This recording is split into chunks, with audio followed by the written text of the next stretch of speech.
Hi, I'm Doug. It's been 6 years since the last Persona game came out, and fans are revving to go for the next installment in the series. But what if I told you that I could predict what the next Persona game is going to be like?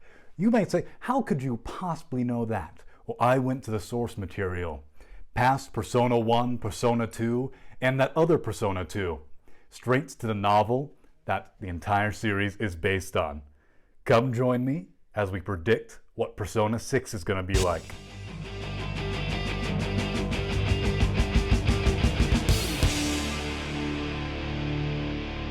The novel that I'm referring to is Digital Devil Story, specifically Volume 1, Reincarnation of the Goddess. After reading this novel, I've determined the 5 things that will give us some hints on what the next Persona game will be like. I'll be starting on number 3, because if Atlus can ignore 1, 2, and the other 2, I can too. Number 3, the main character is going to be a femboy. The main character is described as, and I quote, "If he swapped his uniform with a girl sailor suit, he might very well be able to pass for a beautiful teenage girl." And since all Persona games already have a cross-dressing section, and they're not going to give us any more female protagonists since Persona 3 Portable, I think it's safe to assume they're going to cut the difference and make our main character extremely feminine.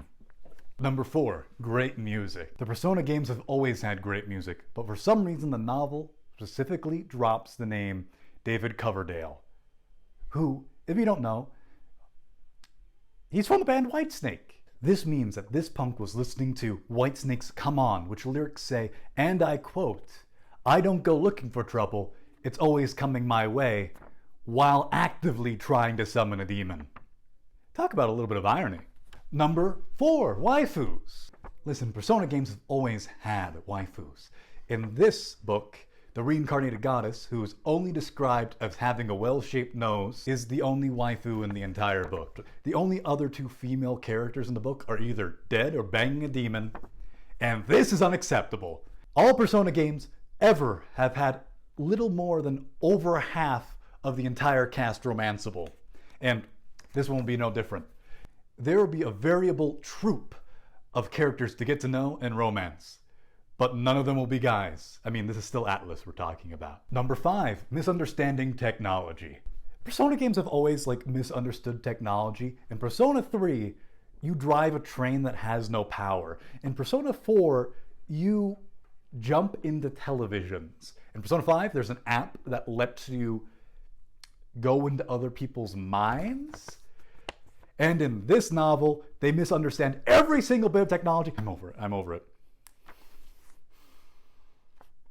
not over it. Next Persona game, there will no doubt be more misunderstanding technologies, like misunderstanding how iPads work, or maybe streaming services, or I don't know, Dance Dance Revolution pads or something. I don't know. Number 6, mythology references.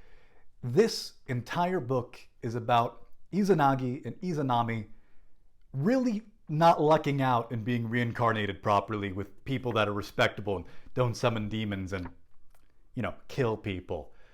So this one will be no different. This Persona game will probably be about appeasing the gods and stopping corruption and extremism in Congress or something. This will leak into how you summon a persona in this game. Instead of ripping your mask off your face or crushing a card or shooting yourself in the head, maybe, I don't know, they'll do a traditional Kagura dance or something. Now with these 5 points from the original novel that the series is based off of, we can determine a little bit what Persona 6 is going to be like. Main character is going to be feminine. Bangers only. Waifu or no life. LCDs in 1978. Gods and demons or something. I've cracked the code. The next Persona game is going to break the mold of all other Persona games. It's going to be new, it's going to be fresh, it's going to be unique. It's going to incorporate things we've never dreamed of. The next game in the Persona series, it's going to be a rhythm dancing game. I mean, what better way to summon a persona, the expression of your inner soul, than the most soulful expression of all? Dance! Think about it. Motion controls. Dance those devils away. You'll probably kill someone. A Nintendo exclusive with its own dance pad. Tomboy waifu? But combat, guess what? Breakdancing. Misunderstanding? Music streaming services. Traditional Japanese dance. You won't only beat the devil, you'll beat him while playing his fiddle. Hey, he can do both sides of ballet. That's how you summon Megadola. Passionate front-ground music. I'm a Shinjiro fan, I'm sorry. White Snake? If you say, there's no way the next mainline series Persona game will be a dancing game, well, you just haven't read the source material.